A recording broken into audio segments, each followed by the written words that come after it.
আমরা ওই আমার সোনার বাংলা আমি তোমায় ভালোবাসি।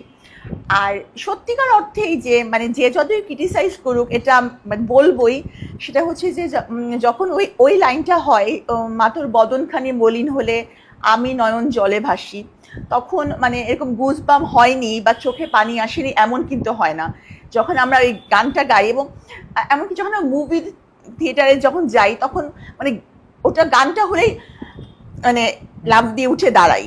হ্যাঁ, এমনকি যখন বাসায় বসে আছি শুয়ে আছি তখনও যদি কোথাও হঠাৎ করে জাতীয় সঙ্গীতটা বেজে উঠে তখন কিন্তু সাথে সাথে উঠে দাঁড়িয়েছি সাথে সাথে।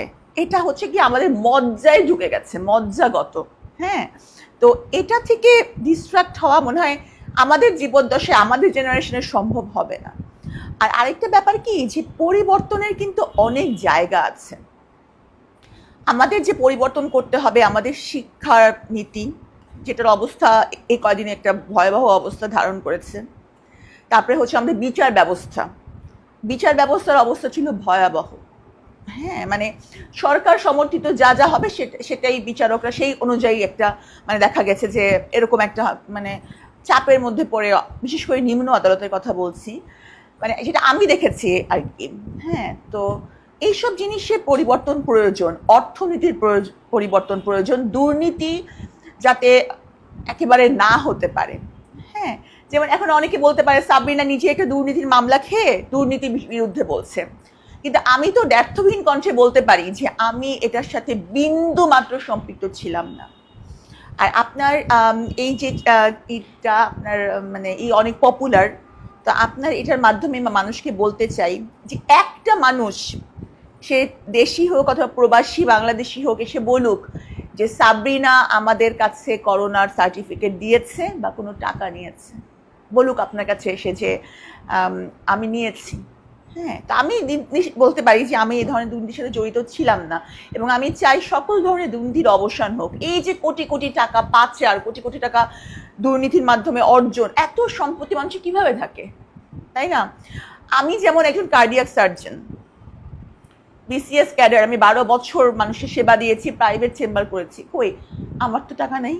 তাহলে এনাদের এত টাকা কোত্থেকে আসে? ওনারা কি এতই শিক্ষিত বা এতই পরিশ্রমী? তো আমার কাছে এটা অবাক লাগে। তো যাই হোক, অনেকগুলো ব্যাপার আছে যেখানে মানে ফোকাস করা প্রয়োজন, যে ব্যাপারগুলোতে এমফ্যাসিস দেওয়া প্রয়োজন। জাতীয় সঙ্গীত পরিবর্তন বা নাম, দেশের নাম পরিবর্তন, হ্যাঁ, এটা আমার কাছে খুব একটা লজিক্যাল মনে হয় না, আমার ক্ষুদ্র বুদ্ধিতে যতটুকু মনে হয় আমি বললাম। এর সঙ্গে একটু যুক্ত করতে পারি, অনেকে বলছে হিন্দু কবি, অনেকেই বলছে বিধর্মী এক কবি এটা লিখে গেছেন বা তিনি লিখেছেন।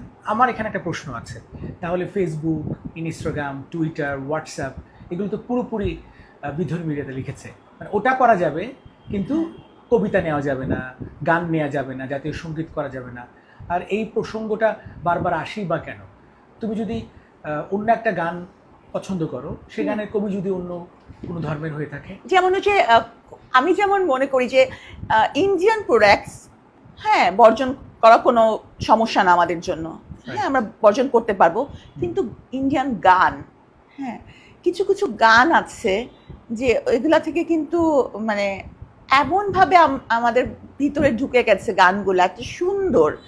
হ্যাঁ, সত্যিকার অর্থে এগুলাকে আমি মানে এই শিল্প, সাহিত্য, সংস্কৃতি এগুলা কিন্তু কোনো একটা গণ্ডির ভেতরে, সেটা হচ্ছে দেশের গণ্ডি, ভৌগোলিক গণ্ডি হোক অথবা কোনো সাম্প্রদায়িক ব্যাপার হোক, এগুলা দিয়ে বাধাটা ঠিক না বলে আমার মনে হয়।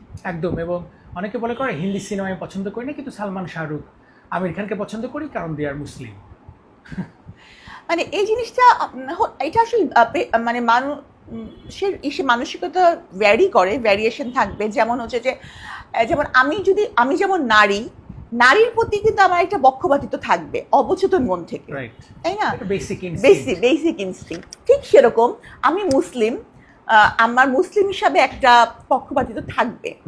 পক্ষপাতিত্ব থাকা এক কথা, কিন্তু সেটা জোরে সোরে সেটাকে একেবারে এইভাবে রূপ দেওয়া, এটা তো যৌক্তিক হলো না। হ্যাঁ, যে হিন্দু কবি বলেই জাতীয় সঙ্গীত হতে পারবে না। আর মানে আমাদের তো আমি জানি না নেক্সট জেনারেশন হয়তো অন্য কোনো গান গ্রহণ করতেও পারে, কিন্তু আমাদের একটা কথা আছে, আমার নানি বলে যে বুড়া তোতা পড়া লয় না। হ্যাঁ, কারণ আমরা এখন যে জেনারেশন, আমরা জন্ম থেকে এটা গেয়ে এসেছি। রাইট। হ্যাঁ, এটা আমাদের বোধহয় আর সম্ভব না।